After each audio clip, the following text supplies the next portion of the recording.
Okay, here we go. Lecture number 5, Contract Act, your module number 1. Now, let us first have a small recap before proceeding further. What we have seen till right now is the contract. What is contract? It is an agreement which is enforceable at law. Then we saw steps of different steps of contract. First is the proposal. Second step is communication. The proposal must be communicated by the proposer to the proposee, by the promiser to the promisee, and then the promisee will give its consent. And if there is a consent, that consent should be communicated by the promisee to the promiser, or by the seller, by the buyer to the seller. Then going further, we saw capacity of contract. How contract is rather for how a contract how rather what is the capacity of a contract, right? So what are the capacity, what are the basic requirements of person of both the parties entering into a contract? Point number 1, they must be major by age, that is must have completed 18 years of age. Then point number 2, they must be of a sound mind, a prudent understanding. And point number 3, they must not be disqualified. So to put these requirements in negative, they are the disqualifications. So who are disqualified or prevented from entering into a valid contract? Point number 1, persons who are minor, that is who have not attained the age of majority, less than 18 years. Then second number, those who are of unsound mind, where lunatics, then certain idiot persons will be covered, those who don't understand the consequences of their act. And point number 3, persons who are disqualified by the laws which they are subjected to. Example giving insolvency, जिसको दिवालिया declare किया हुआ है court ने, where a competent court has declared any person to be an insolvent. Now these are the persons who are disqualified. Now going further, next subtopic I start is about the consent. See, agreement गया, proposal गया, proposal communicate हो गया, सामने से क्या आ गया, consent आ गया. So now what is a consent, that we need to understand first let us see what is a consent. Two or more parties, अभी दो या तीन हो सकते हैं, दो से ज़्यादा हो सकते हैं. सो कंसेंट का डेफिनेशन देखो बुक में मिलेगा, and refer to the picture number 1 which I upload today. In all 5 pictures upload करूंगा, उसको रेफर करो. See page number 1, picture number 1, free consent. What is consent? 2 or more parties are said to consent. Consent means what? Assent, हाँ बोलना, होकार द्यायचा, कि चलो मेरी तरफ से हाँ है. 2 or more parties are said to consent when they agree upon the same thing. And point number 2, in the same sense. See, थोड़ा सा समझ लो, same thing and same sense क्या होता है ना, कभी कभी मिसअंडरस्टैंडिंग होता है. अभी समझो, एक एग्जांपल देता हूँ. मेरे पास 2 बाइक्स है बेचने के लिए. एक रॉयल एनफील्ड है बुलेट, और दूसरा है होंडा या सुजुकी जिक्सर है. अभी मैं बाइक बेचने के लिए बोलता हूँ, तो मेरा ऑफ़र है कि मुझे वो दूसरा वाला छोटा बाइक बेचना है, बुलेट नहीं बेचना है. लेकिन देखने वाला जो आता है वो समझता है कि मुझे बुलेट बेचना है, और वो बुलेट के लिए हाँ बोलता है. तो मैं उसको क्या बोलूँगा, अरे नहीं, मैं तो बुलेट नहीं बेच रहा हूँ. So you must agree to the same thing in the same sense. तो अगर कुछ भी मिसअंडरस्टैंडिंग होगा, कन्फ्यूजन होगा, या समझो एग्जाम्पल को ट्विस्ट करो, मेरे पास दो कार्स है, एक इंडिका है और दूसरी स्विफ्ट है. तो मैं बेचना चाहता हूँ इंडिका, लेकिन सामने वाला सोचता है कि मैं स्विफ्ट बेच रहा हूँ, वो स्विफ्ट के लिए हाँ बोलता है. So this is not consent at all. The parties must consent for the same thing in the same sense. Now see, what law requires is not only consent but free consent. खाली consent होकर फायदा नहीं है, consent लेने के तरीके होते. So consent must be in accordance with law. To be a good consent, to be a free consent, उसका क्या रिक्वायरमेंट्स है देख लो. Now first understand what is a free consent. Free consent must be given by free will, अपने मर्जी से, मुक्त मर्जी, अपनी इच्छा से, बिना किसी ज़बरदस्ती, बिना किसी जोर ज़बरदस्ती, बिना किसी कंपल्शन. ऐसा रहता ना कि तुमको हाँ बोलना ही पड़ेगा, आपके पास ना बोलने का ऑप्शन है ही नहीं, तो वो फ्री कंसेंट नहीं है. फ्री कंसेंट देते वक्त मेरे पास दोनों ऑप्शन होना चाहिए कि मैं एक्सेप्ट करूँ या रिजेक्ट भी करूँ. सो अगर ये ऑप्शन मेरे पास है तो ही वो कंसेंट फ्री कंसेंट हो जाएगा. Now see what is a free consent. Text book को रेफर करो और पेज नंबर 1 को रेफर करो. Free consent. Consent is said to be free when it is not obtained by, point number 1, coercion. Section 15, coercion. Coercion means जबरदस्ती, किसी किस्म की धमकी देना कि मैं ये करूँगा, मैं वो करूँगा, तुमको किडनैप करूँगा या कुछ और कर लूँगा, वो मैं आपको डिटेल में बता दूँ, पहले समझ लो क्या है। So consent must be given by free will of the parties, और फ्री विल कभी रहता है when that consent is not obtain by first point coercion, मतलब जबरदस्ती, जोर जबरदस्ती। Then second point undue influence. Undue influence means what? गलत प्रभाव, चुकीचा प्रभाव, कि आप खाली सामने वाला बोल रहा है इसलिए हाँ बोलते हो, आपके मन में ना बोलने का इच्छा होगा अभी तो भी आप ना नहीं बोलोगे, आप उसको रिफ्यूज नहीं करोगे। सो यहाँ पे क्या हो रहा है, आपका कंसेंट डोमिनेट किया जा रहा है बाय द अदर पर्सन, आप उसको ना बोल ही नहीं सकते हो, दैट इज द डिफिकल्टी। सो आपको क्या करना पड़ेगा? हाँ बोलना ही पड़ेगा, ऑप्शन है ही नहीं। लेकिन अगर मेरे पास ऑप्शन है ना बोलने का, मेरे को मन से इच्छा नहीं कि मैं वो चीज़ करूँ, लेकिन सामने वाला बोल रहा है तो मैं ना नहीं बोल सकता हूँ, so it is not a free will. Then third point fraud. Fraud means what? शेंडी लगाना। फ्रॉड मतलब क्या होता है? दूसरे को ठगना, किसी किस्म का मराठी त्याला फसवणं म्हणतात, की समोरच्याला फसवून त्याची कंसेंट मिळवली। Then next is misrepresentation. Fraud और मिसरिप्रेजेंटेशन थोड़ा सा सेम होता है, लेकिन दोनों में फ़र्क है। Misrepresentation means what? आप एक चीज़ हाँ बोलते हो जो आपको पक्का मालूम है, आपको पक्का मालूम नहीं है कि आप हाँ बोल रहे हो वो चीज़ सच है या झूठ है, you are not sure about that, लेकिन आप हाँ बोल देते हो कि हाँ ये ऐसा है, वो भी देख लेंगे। तो जब भी आप किसी को कुछ चीज़ बिना परखे, विदाउट एनी प्रूफ आप बोल देते हो कि हाँ ये ऐसा है, और सामने वाला उसके ऊपर बिलीव करता है, तो मिसरिप्रेजेंटेशन हो गया। लेकिन जब भी आपको मन में ये मालूम है कि ये चीज़ झूठी है और मैं सामने वाले को झूठ बोल रहा हूँ ताकि वो हाँ बोले, वो फ्रॉड हो जाएगा। सो मिसरिप्रेजेंटेशन और फ्रॉड बहुत सेम होता है, काफ़ी सारे उसमें सिमिलैरिटीज़ होते हैं। खाली एक फ़र्क होता है, फ्रॉड करते वक्त आदमी के दिमाग में प्री डिज़ाइंड होता है, प्री कंसीव्ड डिज़ाइन बोलते हैं, पहले से ही प्लान होता है कि सामने वाले को ठगना है, सामने वाले को चीट करना है। और मिसरिप्रेजेंटेशन में वो गलती से हो जाता है। And last aspect is fifth one is mistake, by mistake, गलती से होता है ना कभी कभी। So we see all this aspects one by one, of which two I will be dealing today. Now see what is a coercion. पहले तो ये पॉइंट्स आपको समझ में आ गया। Now see what is coercion.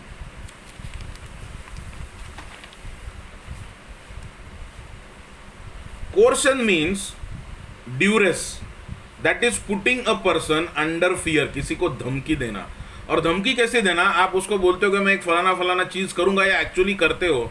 So either आप threat देते हो या करते हो to do an act which is an offence under the Indian penal code, जो इंडियन लॉज है उसके अंडर वो एक किस्म का गुनाह है। अभी समझो मुझे एक प्रॉपर्टी खरीदनी है, मैं सामने वाले के पास जाता हूँ, उसको बोलता है प्रॉपर्टी मेरे को बेचेगा, वो ना बोलता है मुझे नहीं बेचनी है।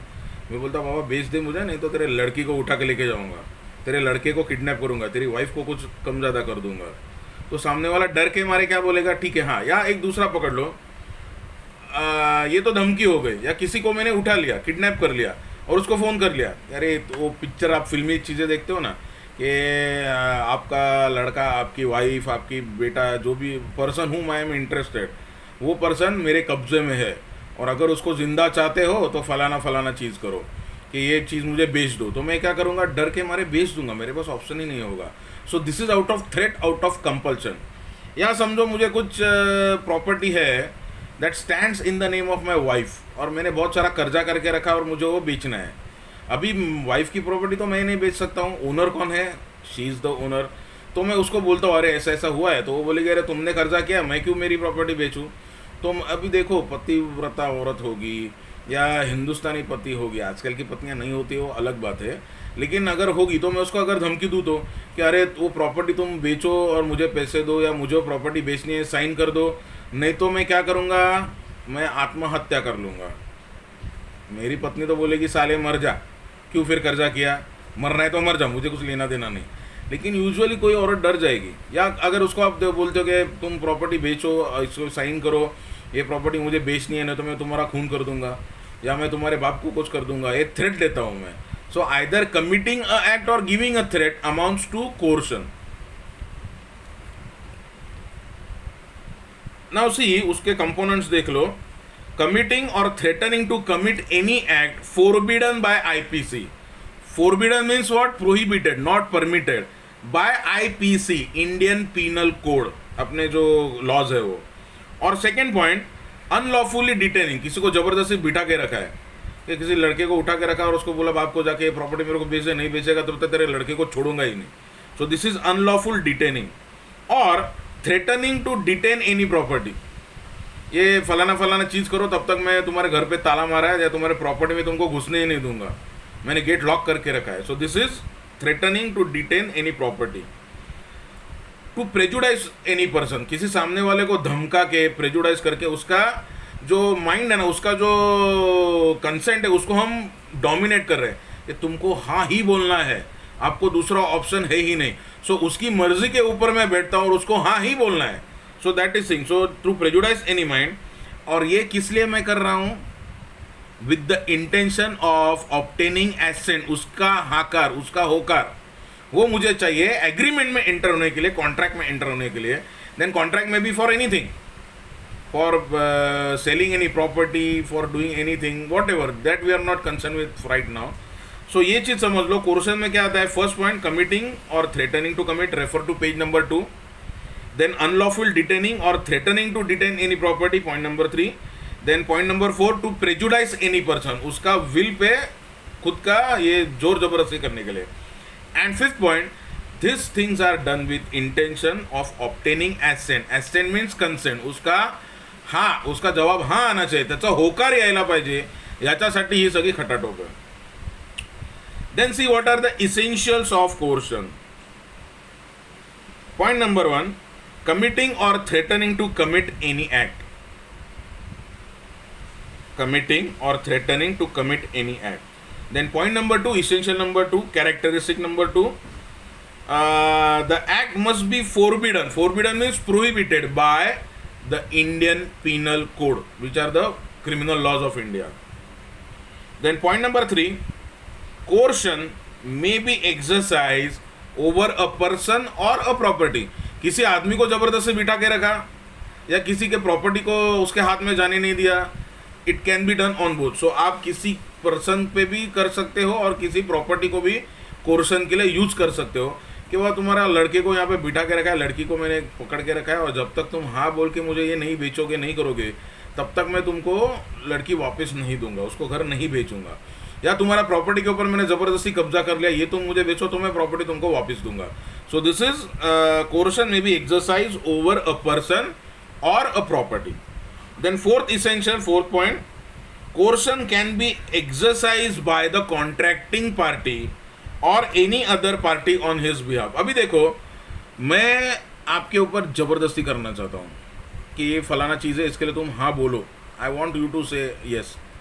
नाउ सी, थ्रेट जो है ना, जो धमकी है या जो करने का ना, वो मैं भी कर सकता हूँ या किसी और के थ्रू भी करवा सकता हूँ। आपको मालूम है मार्केट में बहुत सारे लोग हैं जो दूसरों के टांग अड़ाने के काम करते हैं, तो मैं आपको खुद धमकी दे सकता हूँ या किसी और के थ्रू भी धमकी दे सकता हूँ। यूजुअली ये काम कौन करते हैं? गुंडे जो होते हैं वो करते हैं, कॉन्ट्रैक्ट वाले जो लोग होते हैं, सुपारी वाले भाई लोग करते हैं, या कोई पॉलिटिकल पार्टी का लीडर भी कर सकता है, या कोई पुलिस वाला भी कर सकता है। आपका अथॉरिटी आपको यूज़ करना है to threaten that person. So coercion can be exercise by contracting person, तो मैं खुद भी कर सकता हूँ या किसी और के थ्रू भी करवा सकता हूँ, उसका इफेक्ट सेम होगा। And that other person is like my agent, वो मेरे लिए काम कर रहा है, वो मेरे लिए आपको थ्रेटन कर रहा है। So point number 4, coercion can be exercise by contracting party or other party on behalf of that person, on behalf of other person या contracting party. Then fifth point, the act of coercion, और this is the most essential. अब तक तो सब ठीक है, धमकी है, जबरदस्ती है, सब ठीक है, लेकिन ये कॉन्ट्रैक्ट एक्ट में कोर्सन ओनली तभी बनेगा when this is done with intention of obtaining your consent, जबरदस्ती, कि यस फोर्सिबली तुमको हाँ बोलना ही है। The act of कोर्सन, fifth point, fifth requirement, fifth essential, fifth characteristic, the act of कोर्सन must be done with the intention of causing the other or opposite party to consent, that is entering into a contract, so getting his assent। so ये चीज़ें होंगी तो ही वो coercion बनेगा। okay, then see what is the effect of coercion। अगर किसी party का consent लिया है which is not a free consent because coercion was exercised, उसका इफेक्ट ये होगा that contract will become voidable। पहले ये पूरा पार्ट कर लो, ये पांचों पॉइंट हमको कवर करने दो. Coercion, then undue influence, then misrepresentation, then point number 4 fraud and misrepresentation. ये जब भी क्लियर होगा उसके बाद में आपको पता चलेगा that then we will go to the next sub topic, types of contract based on enforceability. Enforceability के बेस के ऊपर पहले मैंने आपको कॉन्ट्रैक्ट ब्रॉडली बताया था, दो टाइप के होते हैं. एक होता है एक्सप्रेस कॉन्ट्रैक्ट जिसमें ये सारे स्टेप्स आते हैं कि प्रपोजल जाएगा, सामने से कंसेंट आएगा, एक्सेप्ट हो जाएगा, देन वो बनेगा. Then proposal plus acceptance is equal to promise is equal to agreement, and if that agreement is enforceable by law then only it will become a contract. लेकिन मैंने आपको पहले के लेक्चर में ये भी एग्जांपल दिया था that there are certain contracts जो ऐसे ही आ जाते हैं बिना ये सब सेस के, डायरेक्टली कॉन्ट्रैक्ट एग्जिस्टेंस में आ जाता है, जिसको इम्प्लाइड कॉन्ट्रैक्ट बोलते हैं, जहाँ पे एक्सप्रेस नहीं होता है. Express is either by words of mouth और इन राइटिंग. सो वहाँ पे ये सब फॉर्मल स्टेप्स नहीं होते, वो कॉन्ट्रैक्ट डायरेक्टली एंटर हो जाता है.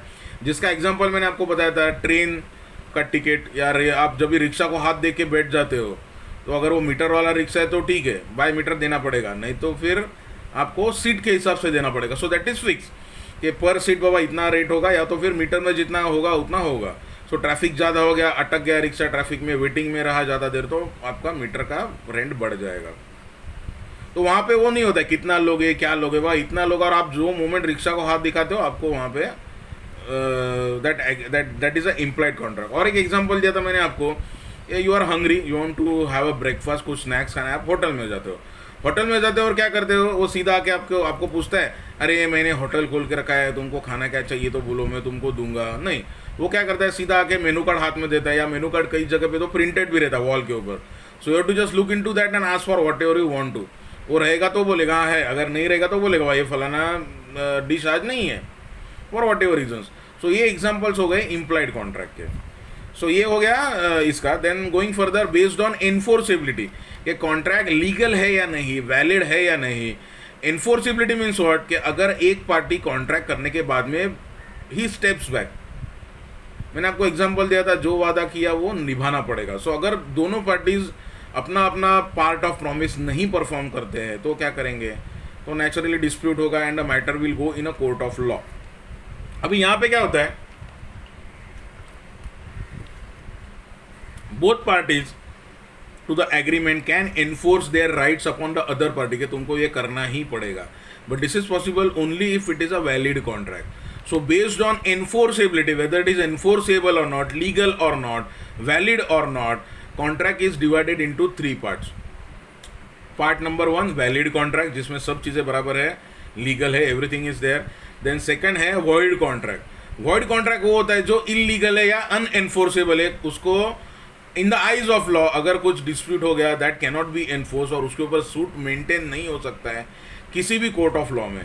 एंड थर्ड जो है ना, वो थोड़ा सा ट्रिकी है, जो वॉइडेबल कॉन्ट्रैक्ट होता है, जो अवॉइड किया जा सकता है एक पार्टी की तरफ से, जो बेसिकली वैलिड है लेकिन वॉइडेबल हो सकता है अगर उसका कंसेंट, फ्री कंसेंट नहीं तो. So we are not covering that.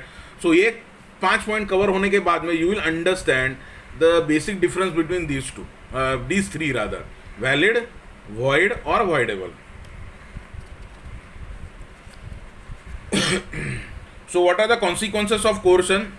If coercion is used by one of the parties to obtain consent of another party, the agreement will become voidable at the instance of that party जिसका consent जबरदस्ती से लिया गया है. Agreement will become voidable. Voidable क्या होता है वो बाद में बताता हूँ, that we will see later. पहले 5 पॉइंट हमको कवर करने दो. Then going further, undue influence. Undue influence means what? प्रभाव. त्याला मराठीमध्ये चुकीचा प्रभाव म्हणतात आणि हिंदीमध्ये त्याला गलत प्रभाव बोलते हैं. चुकीचा प्रभाव म्हणजे काय, सी कभी कभी रहता है ना, माँ जो होते हैं ना, माँ पेरेंट्स, उनके हिसाब से उनका जो बच्चा होता है ना वो दुनिया का सबसे बेस्ट होता है, और बाकी के सब बकवास होते हैं, बाकी के सब गंदे होते हैं. सो अगर उसको कुछ बुरी लत लग गई, उसको कुछ बुरा हैबिट्स लग गया, अगर उसको कुछ बैड हैबिट्स लगती है तो उसका दोष हमेशा उसके दोस्तों पे जाता है. तो बोलते रहते काय ना, वाईट संगतीमुळे झालं, गलत कंपनी में रहने की वजह से हुआ है, कुसंगति बोलते हैं उसको, बैड कंपनी के, उसके वजह से वो बिगड़ गया है. तो उसमें क्या रहता है कि उसका मन में नहीं है करने का लेकिन वो बिगड़ गया. This is the thing. So undue influence में क्या रहता है, दैट दो parties are related with each other in such a way, एक पार्टी सुपीरियर है और दूसरा पार्टी इंफीरियर है, और जो सुपीरियर पार्टी है ना वो बोलता है ना, कभी कभी रहता है ना, अरे हाँ मैं उसको पूछता हूँ वो मुझे ना बोलेगा ही नहीं। अब आपके दोस्तों मेरे ना, अभी ये सिंपल एग्रीमेंट का एग्जांपल दे रहा हूँ, ये कॉन्ट्रैक्ट नहीं है। अरे एक बाइक है दोस्त के पास और दूसरे दोस्तों को बाइक चाहिए, दो भाई से उनको किधर जाना है उनको बाइक चाहिए, हम लोग एक दूसरे से मांग लेते कभी कभी चीज़ें दोस्ती में। तो एक दोस्त ने बोलता है अरे एक काम करना यार, उससे बाइक मांग के लिए हमको जाने आने में आसानी हो जाएगी, it will be easy to go and come. वो मुझे शायद ना बोलेगा, लेकिन तू उसका बहुत अच्छा दोस्त है, तेरे को ना नहीं बोलेगा, वो तेरे को ना नहीं बोल पाएगा। सो वो मुझे पूछता है, तो मेरे बाप ने पहले बोला रहता है अरे बाइक किसी को देने का नहीं है, खाली तुम्हारे यूज़ के लिए, किसी और को यूज़ करने को मत दो। लेकिन वो दूसरा दोस्त जो है ना, ए और बी है, तो बी मेरा बहुत अच्छा दोस्त है, I can not say no to him. सो मेरे मन में ये बात रहती है कि my father has want me not to lend, bike किसी को भी देना नहीं है उधार, लेकिन मैं उसको फिर भी दे देता हूँ। सो मेरे मन में नहीं रहता, लेकिन मैं इन्फ्लुएंस की वजह से देता हूँ। तो ये हो गया प्रभाव। तो ये प्रभाव ठीक है, लेकिन जब भी गलत प्रभाव होता है ना, कि आप गलत चीज़ किसी और से करवाते हो, तो वो अनडू इन्फ्लुएंस हो जाता है। So now let us see what is undue influence, where the relationship between the parties are such, कि मिनिमम दो होना चाहिए। वेयर the relationship between the parties are सच, सेकेंड पॉइंट, पेज नंबर 3 को रेफर करो। First point, where the relationship between parties are such. Point number 2, that one of the parties is in a position to dominate the will means what, इच्छा, to dominate the will of other and actually uses his position to obtain an unfair advantage over the other party। अभी देखो will means what, इच्छा। अभी मुझे कुछ चीज़ पूछा गया, proposal, अरे ये चीज़ करते हो क्या, अभी जैसे कि वह मुझे 100 रुपये दो नजर देते हो क्या, तो हाँ बोलना और ना बोलना ये दोनों मेरे बस में होना चाहिए। I must have that option. पहले तो मेरे जेब में पैसे होने चाहिए देने के लिए, और secondly there must be, economics का रूल है ना, there must be willingness and ability. तो खाली मैं तुमको 100 रुपये देना चाहता हूँ, लेकिन मेरे पास होना भी तो चाहिए। तो कभी कभी क्या रहता है, दोनों चीज़ें एक साथ नहीं होती। मेरे पास जेब में रहेगा तो भी मैं नहीं है बोलता हूँ, अभी सामने वाला आके तुम्हारा जेब तो चेक नहीं करेगा, तो कभी कभी मुझे नहीं भी देना है। So that will depend. So ये हाँ बोलना या ना बोलना, ये मेरा ऑप्शन होना चाहिए। I must have that freedom to say either yes or no. लेकिन यहाँ पे वो फ्रीडम नहीं रह जाता है because of the relationship between parties, क्योंकि वो दूसरा पार्टी सुपीरियर है और वो आपका ऊपर ऐसा बैठा कि अरे मन से रहता ना, अरे यार मना तो नहीं है, बोलने का ना है, लेकिन इसको ना कैसे बोले, कंपल्सरी मुझे करना ही पडेगा। मराठीत म्हणा ना, अरे काय करू यार, मला नाही आहे इच्छा, पण आता काय करू, झक मारून हो म्हणायला लागेल, होता है ना कभी कभी that part. So now see, undo influence को पहले ठीक से समझ लो, then see what are the essentials of undue influence। essentials again let me repeat, I repeat this point again and again, क्योंकि बाद में फिर ना बहुत प्रॉब्लम हो जाता है। अगर एग्जाम में आपको पूछा जाएगा what are the essentials of any particular thing, what are the characteristics of any other thing, what are the features, या कुछ भी फुल लेंथ क्वेश्चन आता है तो आपको एक कैरेक्टरिस्टिक्स लिखने ही है। So characteristics, essentials, requirements, merits सब एक ही है, समझ लो। So see what are the essentials of undue influence. Point number 1, the relationship existing between the parties are such that one of them is in a dominant position. Dominant means what, dominant, दूसरे को dominate कर सकते हो। अरे हाँ यार रहता ना, जैसे मैंने अभी आपको एग्जांपल दिया था, दो दोस्त से, वो दूसरे को बोलता है, तो ए बी को बोलता है वो शायद मुझे ना बोलेगा बाइक देने के लिए, तू उसको मांगना, तेरे को ना नहीं बोलेगा। तो बी क्या बोलता है, अरे हाँ ठीक है मैं मांगता हूँ, वो मुझे ना बोल ही नहीं पाएगा। So you are confident that you are in a position to dominate the will of other, कि वो मुझे ना बोलेगा ही नहीं, उसको हाँ बोलना ही पड़ेगा, आपको मालूम है। So the relations or relationship existing between the parties are such that one of them is in a dominant position. Dominant means what, commanding position, and that person can prevail upon the will of other party, कि मैं पूछूंगा तो वो ना बोलेगा ही नहीं। Then second point, second essential, because of the dominant position the commanding or the superior party gets an unfair advantage over the other party and he must actually use that advantage. Advantage है भी और मैंने उसको use भी किया, to dominate is will, कि मैं उसके ऊपर, टू प्रिवेल अपॉन हिम, कि मैं पूछूंगा तो ना बोलेगा ही नहीं, सो मैंने पूछ लिया और उसने ना बोला ही नहीं क्योंकि मैंने पूछा हुआ है। Now see, these are the examples of relationships where undue influence हो सकता है, can be present. Undue influence can be seen in the following relationships. Refer to page number 4, picture number 4. A, fiduciary relationship. जहाँ पे relationship is fiduciary. What is the meaning of fiduciary?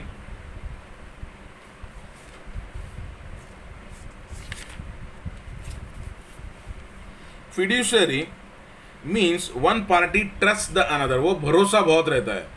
जैसे अभी देखो fiduciary relationship में क्या आएगा, doctor और patient. Doctor ने बोला ये दवाई खाने का, तो पेशेंट उसको पूछता है ये क्यों खाऊं, वो क्यों खाऊं, फलाना क्यों खाऊं, ढिमका क्यों खाऊं, ये गोली का. खाली एक पूछ सकता है, वो कुछ साइड इफेक्ट तो नहीं होता है ना, इतना वो डर के मारे पूछेगा.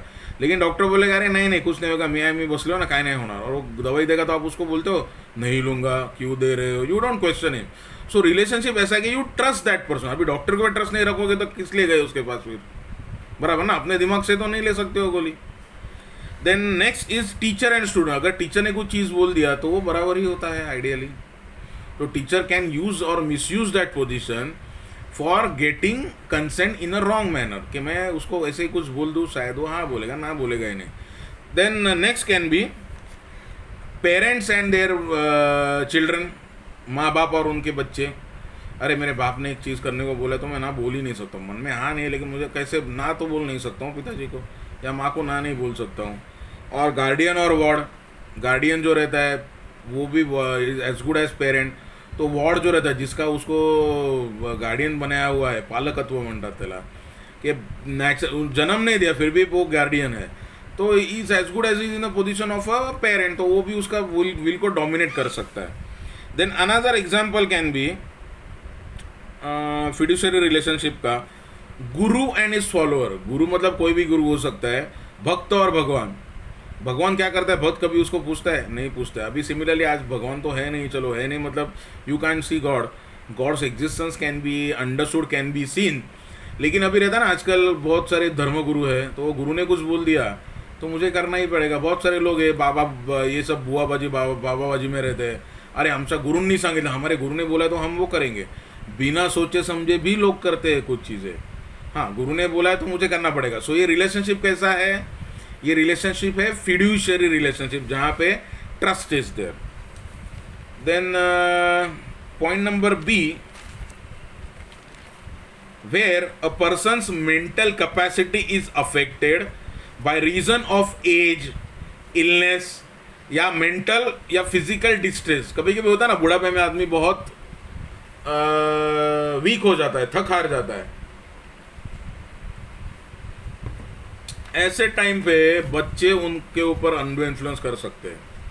No my son can not put undue influence on me right now. अभी तो 18-19 साल का अभी पढ़ रहा है, वो भी SY BCom में ही है. So right now he is not in a position to dominate मी.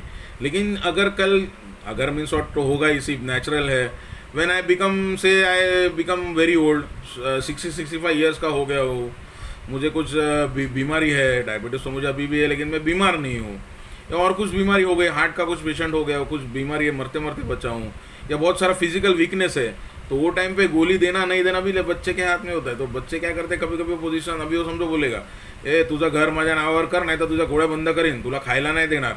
मेरा हाथ पैर भी नहीं चलता है, न्यूरोमोटर्स का डिसीज़ है, पार्किंसन बोलते हैं मालूम है, हाथ पैर चलते नहीं. तो जब तक बच्चा खिलाएगा नहीं तब तक मैं खा नहीं पाऊंगा. I can't eat with my own hands, I am handicap.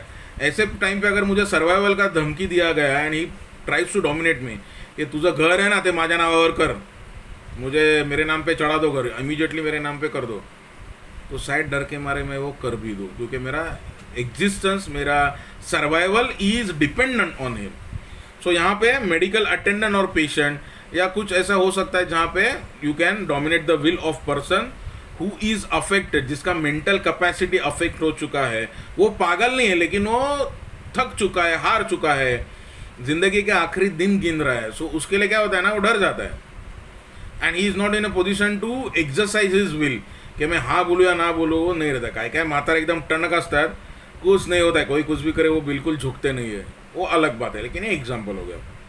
Then third point C, page number 5, when there is real or apparent authority. Real means और जहाँ पे दूसरा पर्सन एक्चुअली सुपीरियर है और दूसरा apparent मीन्स जो दिख नहीं रहा है लेकिन फिर भी सुपीरियरिटी रहती है.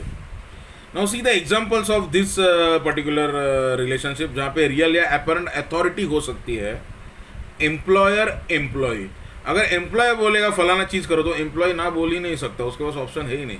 ना बोलेगा तो क्या होगा, लात बसेल आणि कामावरून बाहेर, इमिजिएटली लात मार के काम से निकाल देगा मालिक. बोलेगा साला सुनता नहीं तो उसको क्यों रोकूं, चलो गेट आउट, कल से काम पे मत आओ. सो इच्छा हो न हो, इच्छा हो तो अलग बात है, ना हो तो भी उसको आप ना नहीं बोल सकते हो. किसको, मालिक को. सो इसमें आ गया employer employ. Similarly master servant, कभी कभी रहता ना एक ही भाई है, वो घरवाली काम पे आती है और वो कपड़े भी वही, कपड़े सुखाने का भी काम वही करती है और बर्तन धोने का, कपड़े का तो जो आजकल वॉशिंग मशीन होते हैं, एक एग्जांपल ले लो कि बाबा हाँ बर्तन भी वो करती है और झाड़ू पोछा भी वही करती है. तो आने के बाद मालकिन बोलते है काम कर लो, पहले बर्तन कर लो, झाड़ू पोछा बाद में कर दो. 2-3 दिन बाद आती है तो वो बोलते काम कर लो, पहले झाड़ू पोछा कर दो, बर्तन बाद में करो. तो वो बोलेगी वैसा काम करना पड़ेगा. सो यहाँ पे मेरा इच्छा तो है ना, मैं उसको बोलता अरे नहीं एक काम करती हूँ मैं, ये करूँ वो करूँ. कब दूसरे आजकल मालिक क्या बोलते हैं, और आजकल सी क्या हो गया, सर्वेंट भी थोड़े बड़बोले हो गए. एंड अभी कैसा हो गया, मेड्स के ऊपर बहुत सारा डिपेंड करना पड़ता है. सो घर का काम करने वाली भाई शायद वो बहुत बड़ी हो गई है आज की तारीख में. सो वो बोलेगी मैं ये पहले करती हूँ, तो बोलेगी अरे तुला जे करने का है वो कर, लेकिन मेरा काम कर बाबा, पहले ये करो वो करो, कुछ भी करो लेकिन मेरा काम करो, पहले तो काम पे आओ. नहीं तो पैसे लेके काम पे भी नहीं आते, सीधा टका डांडी, नहीं आया तो जो सब काम खुद को करना पड़ेगा. सो ज़्यादा ये नहीं होता है, लेकिन फिर भी यू कैन, ये अगर रिलेशनशिप होगा मास्टर सर्वेंट का तो वहाँ पे डोमिनेट किया जाएगा. देन लैंडलॉर्ड एंड टेनेंट, अरे हमारा घर मालिक बोल रहा है तो वो करना पड़ेगा, ऐसा ऐसा करना पड़ेगा, मेरा इच्छा है नहीं है तो भी करना पड़ेगा. देन बॉस और सबॉर्डिनेट, कभी कभी क्या होता है कंपनी, अभी देखो Ratan Tata he is owner of Tata group, लेकिन टाटा का हर एक एम्प्लॉय उसके अंडर काम नहीं करता है. देर आर इमीडिएट बॉसेस, कि आपका हेड है तो कुछ 20 लोगों का एक बॉस होता है, तो वो 20 लोगों के ऊपर उनका उसका वो आधिपत्य चलता है, वो बोलेगा, वो डायरेक्शन देगा, वैसा काम करना पड़ेगा. सो अगर बॉस और सबॉर्डिनेट, तो अगर बॉस कुछ टारगेट देता है और सबॉर्डिनेट को करना ही पड़ेगा कि ये काम तुमको आज, जैसे अभी इसमें रहता है ना, कॉर्पोरेट वर्ल्ड में रहता है टारगेट, ये टारगेट आपको आज ख़त्म करना ही करना है. अगर बॉस ने बोल दिया कि ये तुमको आज करना है तो ये मैं कल या परसों करूँ बोल के नहीं चलता है, आपको वो करना ही पड़ेगा. घर जाना होगा, बीवी का बर्थडे है तो भी काम करना पड़ेगा, बाबा बीवी के साथ मेरे को जाना है पिक्चर देखने, गर्लफ्रेंड के साथ जाना है घूमने, और कुछ दूसरा है, लेकिन आप नहीं जा पाओगे, वो काम आपको उस दिन ख़त्म करना ही करना है. सो यहाँ पे क्या होता है, मन में ना रहता है कि अरे ये क्यों मैं करूँ, लेकिन आप ना नहीं बोल सकते हो. You have to meet that target, you have to do that work. So यहाँ पे विल आपका डोमिनेट किया जा रहा है. So these are the examples, let me repeat again. Real or apparent authority, employer employ relationship, master servant relationship, landlord tenant relationship, or boss and subordinate employ. Now what are the consequences of undue influence. अगर undue influence A B के ऊपर use कर रहा है उसका consent extract करने के लिए, again that agreement will become voidable. Voidable agreement क्या रहता है, that we see later. So for today I stop here. So consent कैसा होना चाहिए, where parties agree for the same thing in the same sense, first of all. Then secondly, consent कैसा होना चाहिए, खाली consent sufficient नहीं है, law में क्या होना चाहिए, for that agreement to be enforceable, for that agreement to be valid, for that contract to be a valid contract, consent must not only be consent, mere consent, but it must be a free consent. And consent, free consent कभी नहीं होता है when that consent is obtained by use of coercion, that is जबरदस्ती, doing any offense या threatening of doing any offense. Then point number 2, that is undue influence, जो हमने अब तक कवर किया है, गलत प्रभाव, आप सामने वाले का will dominate करते हो. Then in next lecture I will continue and I will cover misrepresentation, fraud and mistake. So this is for today. Goodbye.